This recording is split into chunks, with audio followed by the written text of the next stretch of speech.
everybody. Welcome to WikiTree's Bingo Spaces. This is our bingo once a month on first Friday of the month at noon.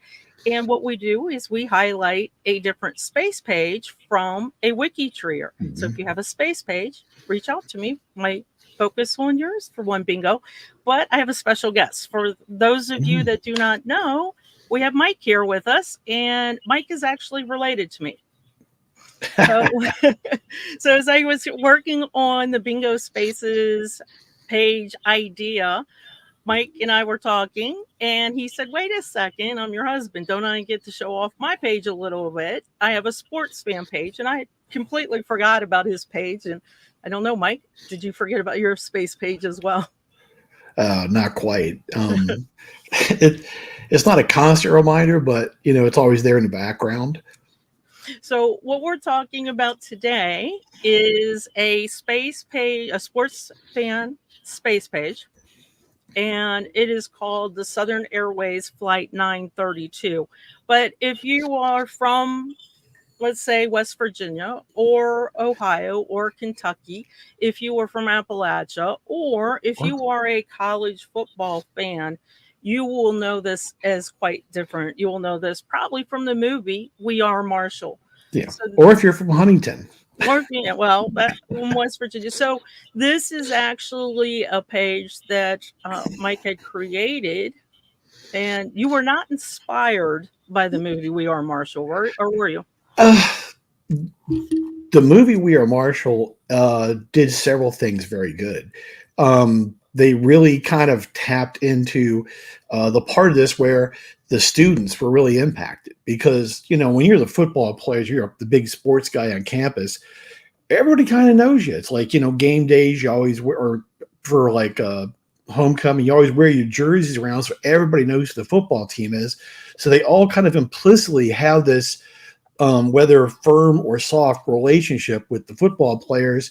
So they all felt it when this accident happened, not just and the people in the town felt it, the community did, all of Appalachia felt it because a lot of the players of the team were from West Virginia or other areas of Appalachia.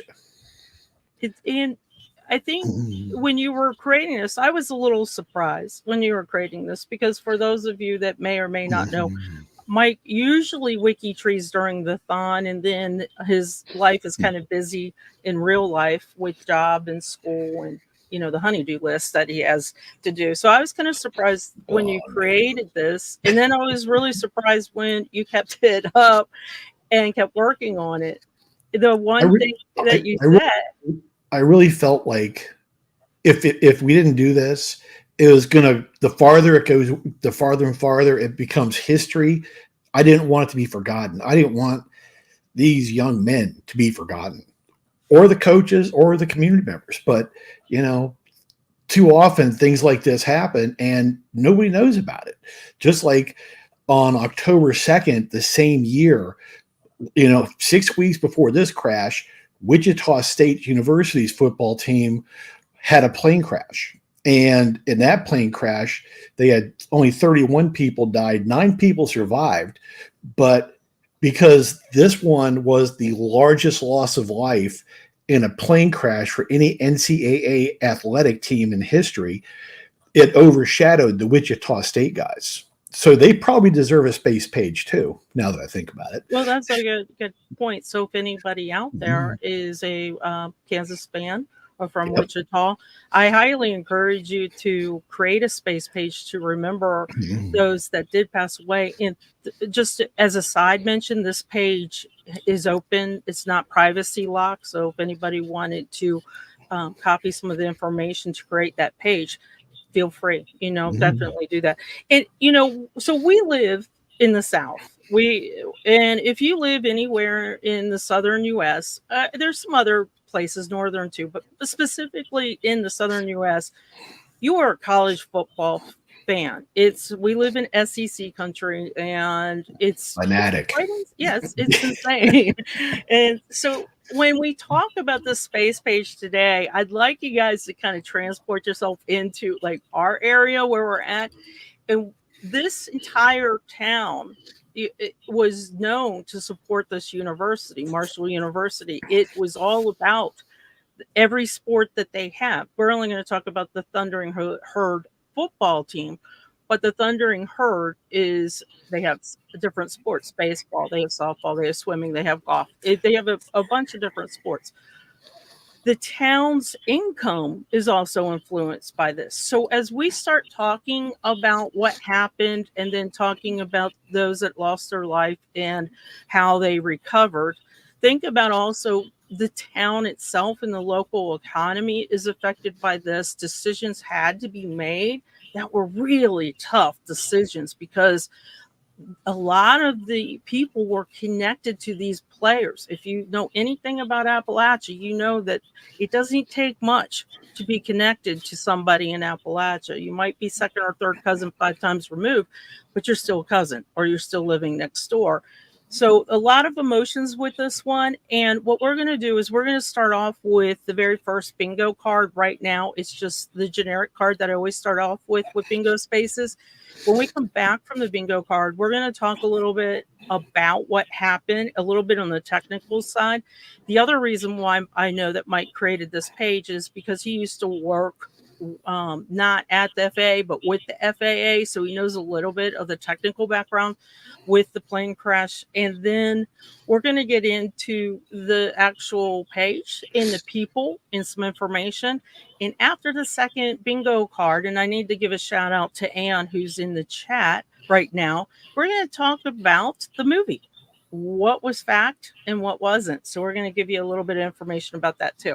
So if everybody is ready, if you've got your bingo card, I'm going to drop it into the chat one more time. And let me remove this and bring up the bingo card real quick. And again, this is just the generic bingo card. So let me, still working with my new monitor. Love it. Still working. Okay. If you've not played bingo before on WikiTree, or if you have, here are the rules. One person can win a prize every 6 months. If you just won a prize at the Connect-a-thon, you have to wait. It's for in the entire WikiTree system. If you won a prize, only one prize per household every 6 months. You get a mug. I will show you the store too a little bit later on. It's open to everybody. So bring your relatives, bring your grandkids, bring whoever you'd like. If you do win and you are a WikiTreeer, could you please drop your WikiTree ID in the chat? That really helps me out a lot. And there are 2 bingo games per time slot as we go through. And how do you win? So just use your mouse. Just click on, when I call the word, just click. There should be a free space. Everybody can click on that now. And you can win horizontally, vertically, diagonally. The first person who types bingo in the chat is the person who wins. And I mean, after you have clicked, at least gotten everything horizontally, vertically, or diagonally. I know my Black Forest friend likes to say bingo instantly, and that's not a win. And there we go. There we go. So, but as demonstrated, feel free to yell at me, because we do tend to chat during bingo. If you have won, you can still play along. Just do not yell bingo in the chat. So let me go ahead and share my screen here for everybody. This is going to be super fast because I want to get to the space page. There's a lot of really cool information to talk about. Okay, so here we go. Sandbox. And what we're talking about with this bingo card, or what you can do with space pages on WikiTree. I have a sandbox where I'm trying to figure out the legitimacy of the parents and a child. So I kind of keep scratch notes and things like that, little notepads there. And biographical sketch. This is close to what we're going to show you today, a biographical sketch, but more for the event versus a person. So this would be considered a one event. You know, you heard of one name studies and one place studies. This would be a one event study. family reunions. If you went to a family reunion this year, you're still going to a family reunion this year. We always do that big group photo. It'd be fantastic to have a family reunion page where every year you show the group photo and see the new additions and those who have passed. Wills. How many of you have ancestors really way back?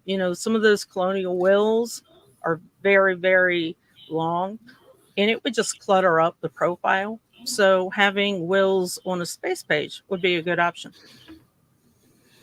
Research. Sometimes we just have a page for miscellaneous research. It could be based off one person, one family, one area, or just a whole bunch of little notes that you keep on WikiTree, kind of on your own personal cloud. Historical event. I don't know, Mike, would you consider this an historical event? I would. So this would be another case. I do hope somebody takes you up on that Wichita crash and creates a space page for those. Yeah, some Jayhawk out there will do it. Yeah. And then court documents. If you have a lot of court documents from mostly we're talking colonial, and the Europeans have some wonderful court documents, but they're very, very long. And again, this is just a way to not clutter up the profile page. An estate file. Love the estate files. This is the ones where they list every item in the estate. So you have 4 cows at $5 each. You have a rake or a plow. Three chickens. Yeah, 3 chickens. And it goes through everything. This is really, really good. We had a bingo. Congratulations, Judy. We got a bingo. Let me tell you how you're going to claim your prize. You're going to email Eowyn, and she's going to let you know how to go to the store and claim your prize. It's usually a mug, but I think there's some other small items that you can get. But since I know that Judy happens to be an Appalachia project, I highly recommend the Appalachia mug. She might already have it. We'll have to see. So congratulations. Okay, let's get into the heart of this, what happened. So how would you like to take us through this? Do you want to start with? Well, you've got maps. Why don't you start with where they were and we'll start with the maps. But I'll start with where they were. They were in Kinston, North Carolina, playing the Eastern Carolina University Pirates. And unfortunately, they lost that game 17-4. I've tried to research it because in the movie, they show them losing the game on the final play. I don't know if they really did or if that was just a Hollywood moment. But yeah, they lost. So they were, they got on the flight to go back to Huntington. And you see the map up here, Kinston, North Carolina to Canova, West Virginia. Well, that flies right over Tazewell, Virginia, that lower western part of Virginia, where my family's from. So that was the route they were taking, to get back to Huntington. We should pause though and say that it was very rare for this team to fly. Usually, yes. their games were closer, and they could take the bus, and they were still considering taking the bus, but they decided to fly. Some other facts that I know is when they were getting ready to fly out of Kingston, their equipment and their luggage was too heavy and all the people. So they had to remove some of that equipment and luggage to fly, and they had the clearance to. So that's where they were, and they were going back home same day that they lost. Yeah, but the weight the plane was carrying did not contribute to the crash. Correct. And then what happened? So was it an uneventful flight? It was an uneventful flight. There was some low cloud cover because, well, one, you're going up into West Virginia with the mountains, and the pilots, and the plane had been checked out. It was nothing mechanical before the flight. They were on approach. Now, what happens when a plane is on an approach, they may fly at like, for a short flight like that, they may get up to 15,000 feet, but they'll slowly descend to get to an approach altitude, and they'll come around, they'll line up with the runway. And they were using the autopilot at the time. We do know that from the NTSB report. And the autopilot was set, for a instrument landing. And that may have been a toggling of something on a dash, because the Tri-State Airport at Huntington did not have an instrument landing system. Because what that means, the instrument landing system, it will basically take over the plane and land the plane itself. I've flown into Scotland, where you're in fog and clouds, and you don't even know how close you are to the ground, and all of a sudden the wheels touch, because the pilots can't land, so the instrument landing system will. The fact they didn't have an ILS, they called when they passed the outer waypoint, the outer marker. At the outer marker, they thought they were at 350 feet. So the pilots have reduced speed. They've gone to full flaps to produce the lift at a lower speed to come in. But in actuality, they believe they're at 120 feet off the ground.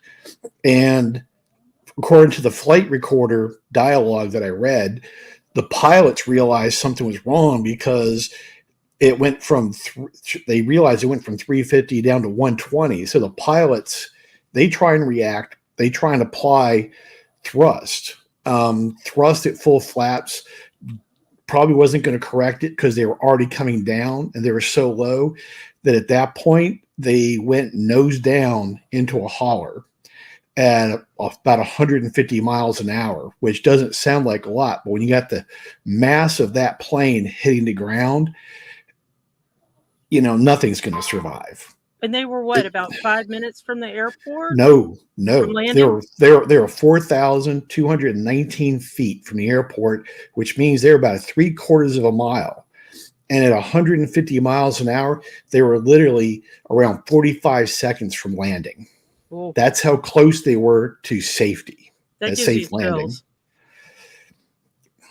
So the other thing that we should know, two other things I'll note real quick, is that the NTSB report that is available online, anybody can read it for free, did mention that this was an unsurvivable crash. Yep. So there was no survivors. And the other thing I want to mention is make this map for the page, because it shows how close Marshall University is kind of up at the top, middle, and over. But Kentucky and West Virginia. So we're talking that this in Ohio's kind of just up north. The boundaries really hit 3 states, and these 3 states had people and players from each. So this wasn't just a university, destruction. This was something that really impacted a large region as we went through. Okay, so we know how it crashed. Well, right? one last thing about the NTSB report. It did not definitively pin it on pilot error, because the other question that arose from the dialogue, where they say they're calling out 350 and their descent, and all of a sudden they say, whoa, it's 120, and they're trying to correct. The NTSB recovered from the plane the altimeter and the altimeter mechanism, and they took similar DC-9s and they tested them to see if there was any chance that the altimeter was failing to do readings. And they even went as far as to engage NOAA, the National Oceanic Air and Atmosphere. I forget what the A and A stand for, because NOAA records all the weather for that area. So they were checking to see if there was any drastic changes along that approach path of barometric pressure, where the altimeter may not be able to react fast enough with the correct reading. So that's why they couldn't pin it on pilot error, because they weren't sure if the altimeter was reading correctly or not. And we should note that it wasn't just football players on the plane. There were the coaches. There were some student, if you've ever played a college sport, you know that students kind of fill in for sometimes trainers for the stats, things like that. But also boosters. There were a lot of boosters that were on this plane. You had boosters, you had equipment managers, you had the flight crew, the coaches, you had the game announcer, Gene Morehouse, and his assistant, who was a student at the university, who is assisting him as a statistician during games. So it was more than just football players. It was, and as we talk about this, I want everybody to kind of just sit with this, because we're going to talk about how to recover from this as a community and as a university. And if you've seen the We Are Marshall movie, there are some things that are not accurate in that movie that happened, but for the most part, it was fairly accurate. So 37 members of the Thundering Herd football team and the 9 members of staff. So you've got your entire football team, practically all the staff, your trainers, all your support help gone. And you've got a football schedule. You're still playing football. This is still football season. I want to mention, because we mentioned the boosters, the stats are kind of interesting. So we've noticed, as we were both researching this week, that there are different stats on different sites. So we're still trying to figure out the true accuracy of the stats, but we know that we've got at least this pinned down, that 30 to 38, I should say, out of the 58 players perished. That those are the players that were on the plane. There are some backup players or injured players that never made the trip. And freshmen. And freshmen that never made the trip. And remember, when he mentions freshmen, this is a very, very important part for later on in this bingo spaces live cast. 25 boosters perished. 5 out of 9 coaches perished. Everybody on the plane perished. So if you're seeing this and you're saying, oh, some survived, no, they weren't on the plane. They didn't make the trip. It was total plane destruction. It was an instant impact and fire. But the thing that really, really struck me is that mostly because of the boosters, there were 18 children who instantly became orphans because their parents were both parents were on this flight supporting the Thundering Herd from Marshall University. And 6 were not identified and are buried along with each other in Spring Hill Cemetery in Huntington. So we've talked about the crash, and we've talked about the findings, and this is kind of where Mike said the board was unable to determine the reason for the two reasons that he mentioned. Was it weather? Was it pilot error? And they couldn't really come to a conclusion, but there was something good that came out of this crash, right, Mike? Yes. The reason there's a geopositioning system radar that is usually at airports, and it's a warning radar for planes if they're on approach and they're too low. The airport at Huntington, the Tri-State Airport, did not have this radar because it depends on line of sight. So they couldn't have it installed. And they had, the airport had requested funds to have it installed, which would have required extending the runway longer so that they would be able to clear and have that line of sight for approaching aircraft. Because of this crash, the funding was approved for the airport improvements. They extended the runway. They added the radar system for the approach, and other airports that were similarly requesting the same thing as Huntington. They were able to get approval for improvements to their these airport. Are your smaller airports. So if you've ever watched a movie and you see something with the airplane and they go, pull up, pull up, pull up, this is kind of what we're talking about, that a warning system comes up. Mike, you're the perfect person to answer this question because I know your mother was a booster for you during your childhood football and college football days. So what are boosters?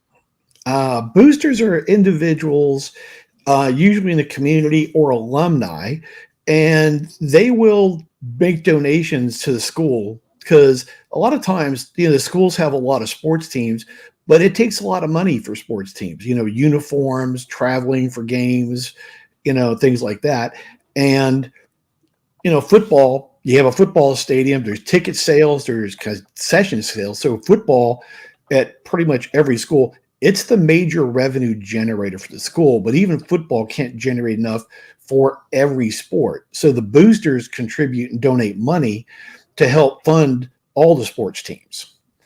And so, even football, they'll donate it to the football team, but the football team shares it with the other sports teams. Okay, so let's go ahead. Everybody get your bingo card up. We're going to bring up the bingo card because it has a lot of interesting facts and information that you didn't see in the movie and you might not know of. And it's also going to help us explain the page a little bit more, which we'll go into the page in just a moment. Let me bring it up on my screen here. And if everybody's ready to start, same rules apply. Feel free to yell bingo, bingo, bingo once you get bingo. One prize every 6 months. Oh, so that's interesting. So is there a different word for boosters maybe in Australia? And this is why I love bingo, because I learn from you guys all the time. Okay, let's go ahead and start. Now, these are actual bingo words, terms, people that Mike came up that he wanted to kind of showcase and point out different things. Some of it might be from the movie, some of it might not be. So if you have Southern Air Flight 932, go ahead and click that. That is the official name of what would be called this air disaster. Again, it's the largest U.S. air disaster. And air disasters are tied to the name of the airline and the flight number. That's the way the NTSB classifies them. But I will tell you, if you're anywhere around the area, or if you're in Appalachia, or if you're a football fan, you're going to call it the Marshall University plane crash, and that's a good way of saying it. Sponsors. That's a good word for boosters. Okay, Coach Deep Brackett. Coach Deep Brackett was the kicking coach for the football team, so he dealt with the place kickers, the extra point, and the punters. And this just goes to show that every coach pretty much was, every one of your line coaches were on that plane, except, and we'll tell you a little bit afterwards. The six individuals refers to the 6 players, and it was players. 6 players' remains were not able to be identified. So those players are buried in Spring Hill Cemetery. And I know that we said we talk about the movie, but I think this is a good time to bring up, if you have watched the movie, at the beginning, you see the fire crew and at the site, the crash site where the plane is on fire, and they pull up a playbook with Marshall University's logo on it, and that's how they instantly knew who was on the plane. But that's false, right? In the movie, that's what they did, but in reality, a reporter who is helping go through the wreckage found a billfold or wallet that belonged to one of the players, and using his driver's license, they'll identify him as a player, and that's how they confirmed that it was the flight with the football team. I think the playbook would have been burned. They wouldn't have saw it. Yeah. So, and the 6 individuals are buried together. Yes. The 4,219 feet. That is how short they were from the runway. About 3/4 of a mile. And you mentioned probably about 45 seconds from landing. The Thundering Herd. Thundering Herd. That is the nickname of the Marshall University athletic teams. And we talk about it a lot. You'll hear us say the Thundering Herd football, but it is their name for all their sports teams. Canova, West Virginia. Now, this is kind of an interesting conundrum that we kind of looked at as well. Because the plane crashed, it could have been in 2 different towns, but the airport and the location of the crash for GPS was more listed as 𝐏𝐚𝐿𝐴. 𝐏𝐚𝐿𝐴 is literally just, minutes away from Marshall University. The airport's just on the other side of Huntington, and 𝐏𝐚𝐿𝐴 is right next to it. And fire crews from Canova responded to the crash. Arthur Harris, who was a player, I assume, with number 22. Yes. This one, I didn't know this until I was doing the research. The reason Arthur Harris among the players is kind of significant is his father, Arthur Lawrence Harris, was on the flight with him. So the father and son both lost their lives in the crash. And he is one of the few that was not from Appalachia. He was actually from New Jersey. His family's from New Jersey. And just unbelievable that a family lost, the support of a husband and a son. The mother lost husband and a son. Just really tragic. I think Arthur was a junior, I believe. So he had been in Appalachia for 3 years. So, by default, we've adopted him as an Appalachian. Sunbelt. Oh, Sunbelt is the name of the conference that Marshall's football team played in. So we mentioned SEC. You probably, if you're familiar with American sports, the Pac-12, 10. I don't know my football as much. Once you live in SEC, you don't hear much else. 75 people. 75 people. That's the total number of people that lost their lives in the crash.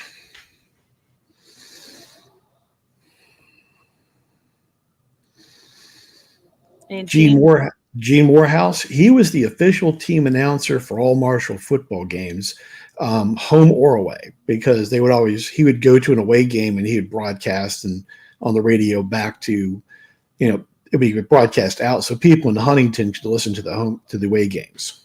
He also was a studio director at the local TV station, which was kind of rare that you did so many jobs. If you've ever been to a sports game, even down at Little League or little kids, how important the announcer is. People actually have this strong affinity for the announcers, and if an announcer's bad, I guarantee you the fans will let it be known that they want the announcer replaced. But Gene Morehouse was so beloved in the area, and as in the movie, his son did take his place. His son was younger. His son grew up to take his place as the announcer for the Thundering Herd. And 18 children. We kind of talked about that, and I just got chills from this. This is because the boosters, they went as husband and wife on the plane and take the trip. When they died, a total of 18 children no longer had parents because of this flight. Oh, that's really interesting. So most sports do not have announcers. So they leave it up to the fans, Joko? How do you know what's going on?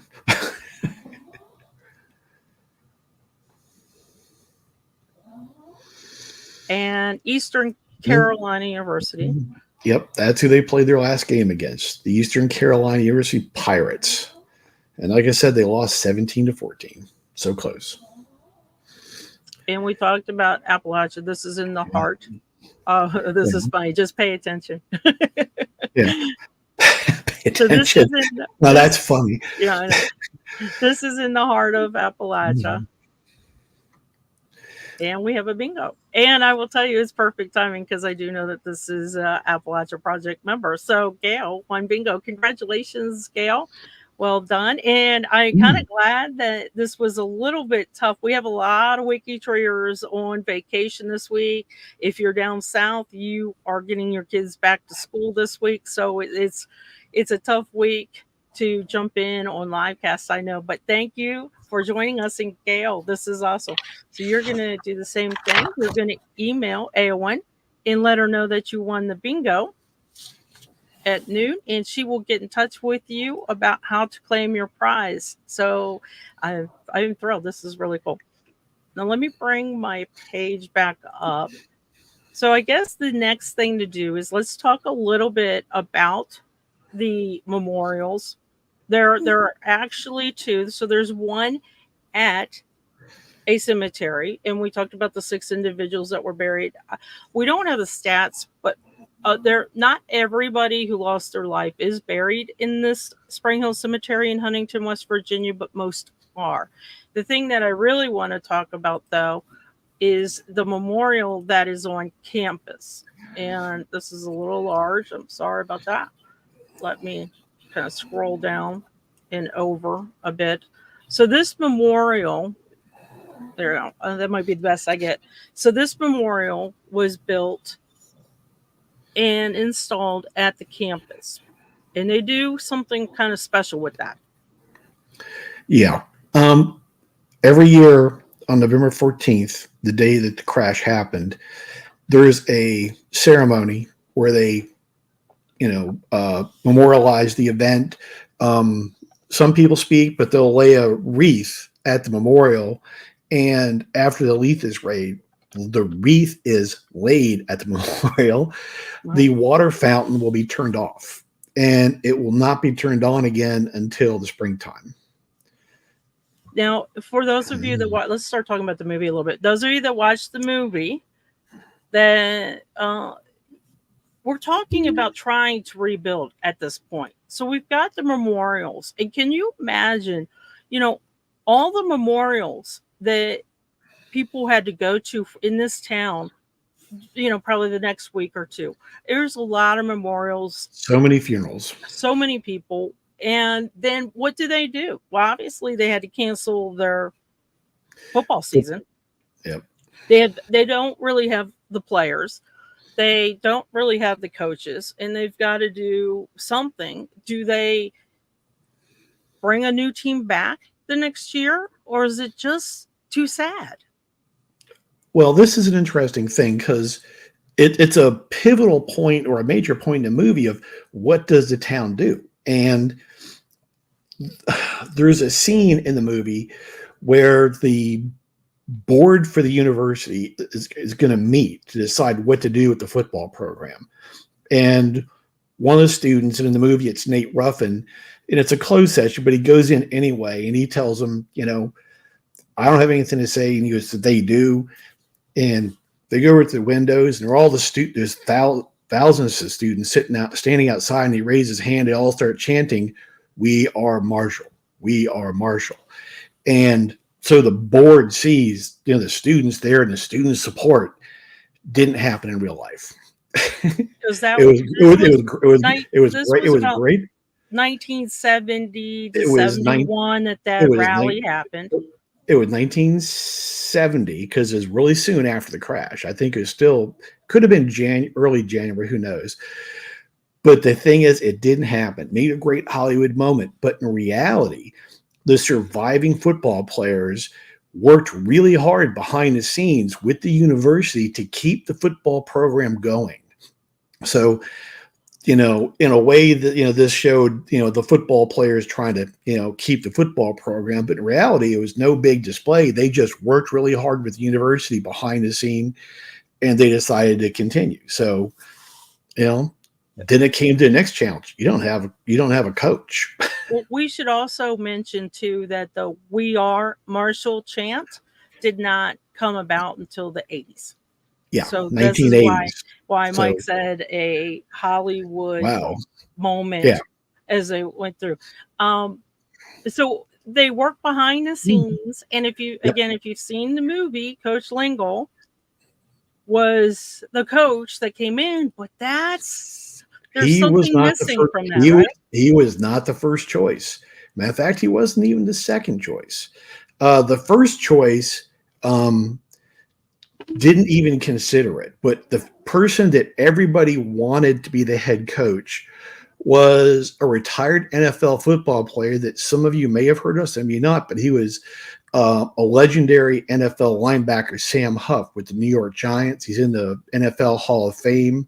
He's won championships, and he's from Edna, West Virginia. He was an All-American at West Virginia University. So everyone said, let's get a head coach who will be West Virginia and get this team going. Well, Sam Huff, wasn't available and didn't want to do it because I think he was also doing other stuff. I think he may have been announcing for the NFL or something.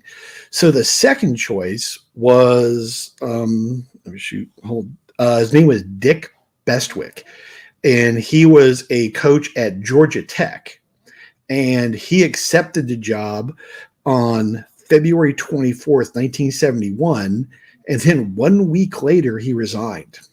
And I think what he did, he got there, and I think he realized, I don't think he realized when he accepted how devastated the program was as far as the loss of coaches and players.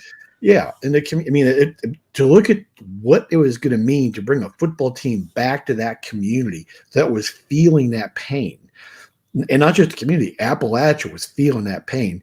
If you were to go in and fail utterly, it was probably too much to take on. And so Jack Lingle did reach out to Paul Dedman, the president of the university at the time. And by the way, he was actually the president of the university because the former president stepped down after the crash. But he reached out to Paul Dedman. Paul Dedman met him and hired him. And thus he did become the coach, just like he did in the movie. And we should also point out that, and I know we mentioned it, hold that thought for the freshmen, and I'm glad that Ann was bringing it up now.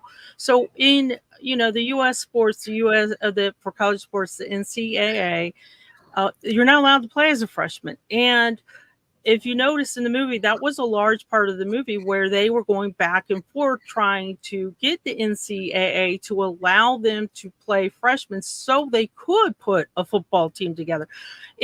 In 1971.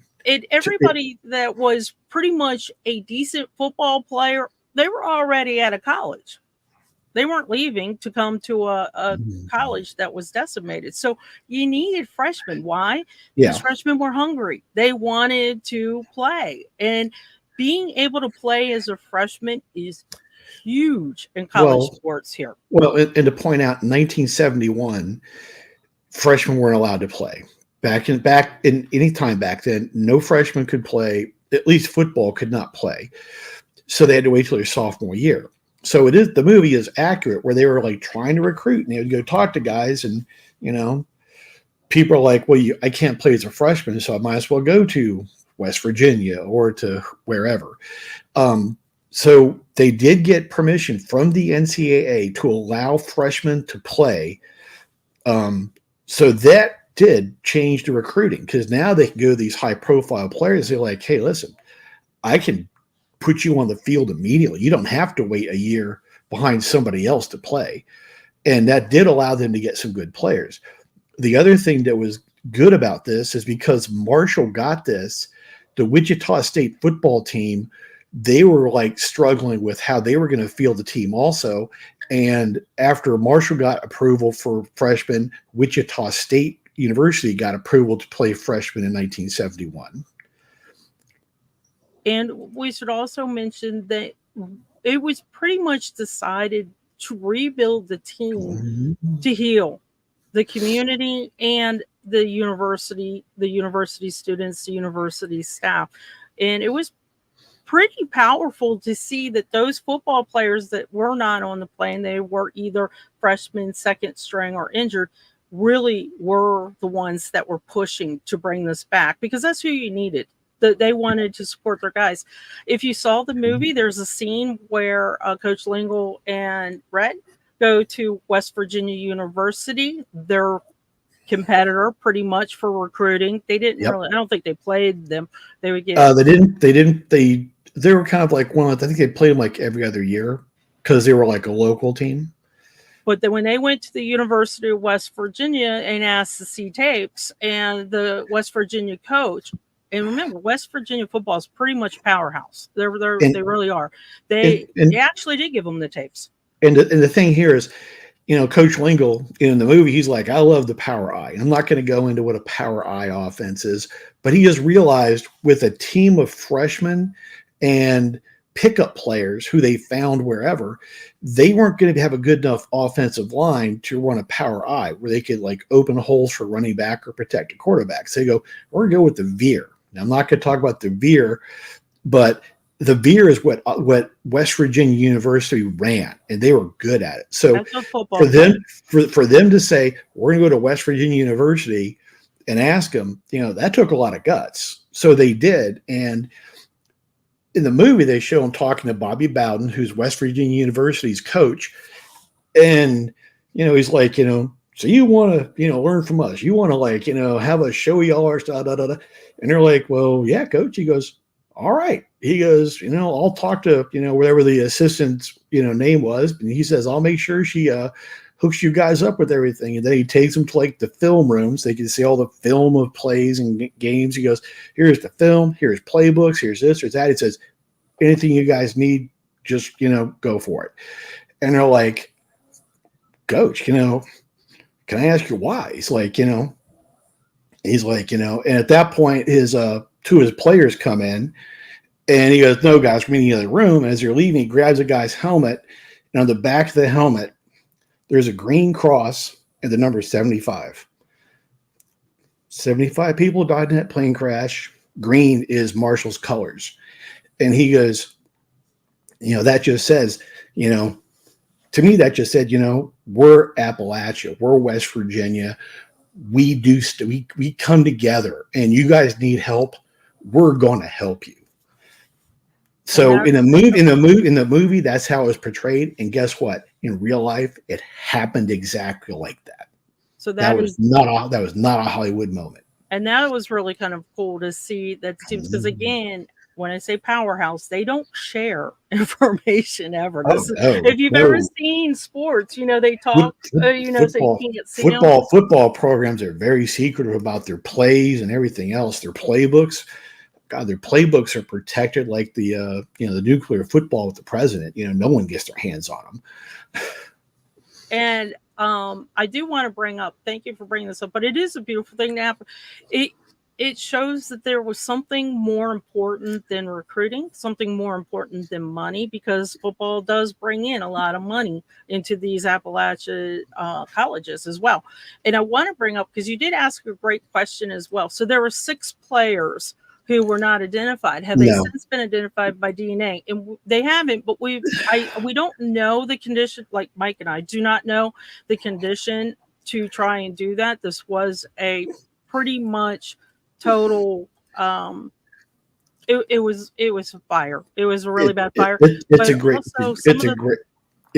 question. But if those players were sitting near the wings where the fuel is stored, they could have been so consumed by fire that there may not have been any. The reason they may not exhume them is there may not be any usable DNA, which they would know by going from the autopsy reports. And the other thing that we did find out that there still might be some bone fragments that they could do, but some of the families did not allow it. In modern times, have not allowed it. They wanted them to remain rested at peace. Yeah, and the problem is that a plane crash like that, there's, God, this is going to sound awful. There's really hard to have any remains. When a plane crashes with that much force, things tend to disintegrate and get slammed into each other. So some of the bodies are identified because maybe they had wallets. Maybe these players couldn't be identified because they didn't have a wallet on them, or they were so burned, or the remains were mixed together from the impact to where you couldn't separate the bodies. So, you may have had someone where they could identify the body, but his DNA could be mixed up with their DNA. And I think they just make the decision that it'd be more traumatic to exhume them. The 6 players, they don't know which one's which, but they know the names of who they are that are buried there because they knew who was on a flight. The other thing is around 1970, and in this location, I'm not sure how much they thought about the science and the samples. They would now, but at that time, I'm not sure if they would have. And let me just scroll down the page. So this is Mike's page. Thank you, Gail, for asking me to post this. This is his page. That even though he started it, like I said, he has a lot going on in real life. Trust me, I know. anybody that wants to come in and help with this page would be so appreciated. I try to sneak in and do some things to help people out. So if you notice, for example, that there is a link and we just say if their source, is he connected? He's not connected. So if somebody wants to add his family, that would be fantastic to do. I don't think I told Mike this. There was a brother on WikiTree who created his brother's profile who perished in the crash. He's since left WikiTree. I believe he has since died, but I'm not sure. But as you notice, the profile is kind of just set up and not connected because I got that little purple man. So if you're interested, instead of taking the approach of let's just rock out everybody and get them connected, because Mike had mentioned that he doesn't want these people forgotten, if you just adopt a player, take that approach and build out their family tree as much as possible, build out any stories. There is tremendous amount of information and photos on newspapers.com. I've linked them down at the bottom. If you want to see actual photos of the memorial service or of the plane and the players, they are mostly in the newspapers.com links down below. So for Jim Shorty Moss, anybody wants to adopt him and build out his entire tree as much as you can. Give him, the parents and the grandparents and the greats and the uncles and the aunts and the cousins. The athletic and football staff, some are here. This is an example of where this person is connected and is sourced. I want to point out that Gary George, he's a student. He was filling in. Another person was supposed to do it. He's the backup student statistician. And that person could not do it, and at last minute called Gary to do it. And he was known for always helping out. He would never say no to one thing to point out about if someone's going to jump in here and help on the page, and you've seen the movie. In the movie, there's the father of one of the players who dies in a plane crash, Paul Griffin, who owns the steel mill.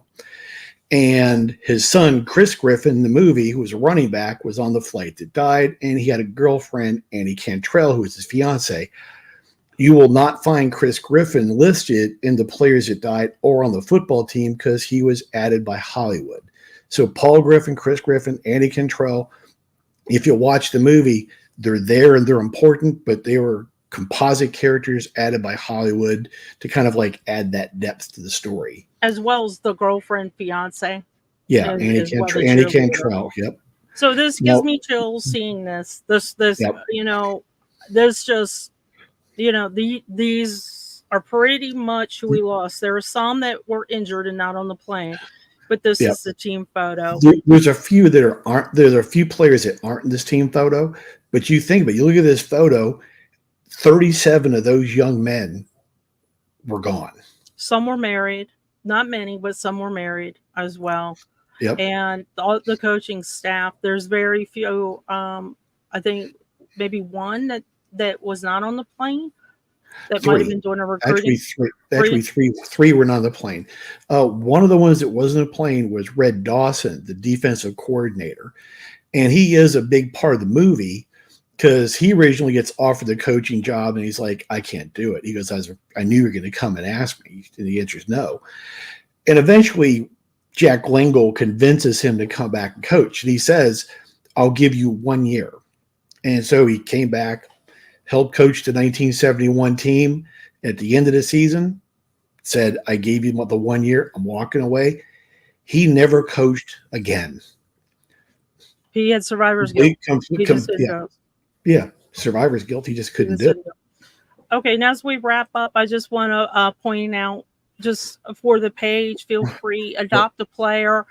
I have also included, not for the football players as much, but for the fans and boosters.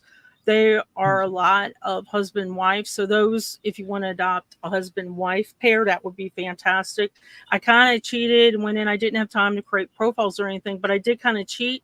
So when you see it says family search person, I gave you the link to their family search profile. So all you need to do is use Sourcer and take it from there. This is Charles. His wife is Rachel, so I didn't include her family search ID because you can grab it from her husband. But if you're not familiar, like someone mentioned, they're not familiar with U.S. sources and sourcing, feel free to come down to the boosters and just pick the link up and take it from there. There's articles clipped. If I found something interesting, I tried to do. There's a Wikipedia page for the particular team. There's also for that particular flight. If you want to learn more, their NTSB reports are also linked on those. And here is where the NTSB report is. If you're into aviation, that might be something of interest to you. I will say this could be a triggering alert. These newspaper clippings are really great Graphic. to learn more, but as Mike said, they are graphic. So keep that in mind as well. And I think then, not to give anybody vertigo, but I'm going to come all the way up to the top. And I think as we end this. Well, before we end, I just want to point out one last thing about the movie. At the end of the movie, they call out that Nate Ruffin, who is one of the survivors who wasn't on the plane and played in 1971, he had guilt, because he lost his teammates. When you play a team sport for a while, you really develop a bond with those guys. When he died in 1950, he moved away from Huntington after he graduated. But when he died in 2002, I think, after a long illness, at his request, he was buried at Spring Hill Cemetery next to the 6 unidentified bodies. So he wanted to be with his people. So the portrayal you saw of him in the movie was really fairly accurate. It was pretty spot on. And he was probably the largest football player to push this, to bring the Thundering Herd football team back to life at this university, to this town, to this community. They did not have a great record for many, many years. And then in the 80s, they did. Just, Mike, real quick, because we're running out of time. I know you know at least 2 from the Thundering Herd in the 80s, 90s that became three that I know of. Randy Moss, who went to play with the Minnesota Vikings and was an All-Pro. I think he may be in the Hall of Fame. Brian Leftwich, who went on to become the quarterback of the Jacksonville Jaguars, and Chad Pennington, who I believe quarterbacked their national championship team, at least one of them. He went on to become the starting quarterback for the New York Jets. So they were able to recover and bring it back. So I want to thank everybody who watched this. I really appreciate it. And I really appreciate Mike joining me as well. This is kind of a weird husband-wife thing going on here, but this is his page. I only know of it just from being in West Virginia, and I knew of it well before the movie. The movie's great. Most of it is very accurate. It's a movie that's about coming back. So thank you for watching live and contributing. Thank you for watching for those of you after the fact. As Anne mentioned, please smash that like button. Let us know that you like this concept of bingo spaces, where we bring you, the WikiTreeers, on to discuss something that's important to you, that you enjoy working on. And Mike, I guess the only thing that left to say is we are Marshall. Thanks, everybody. Bye.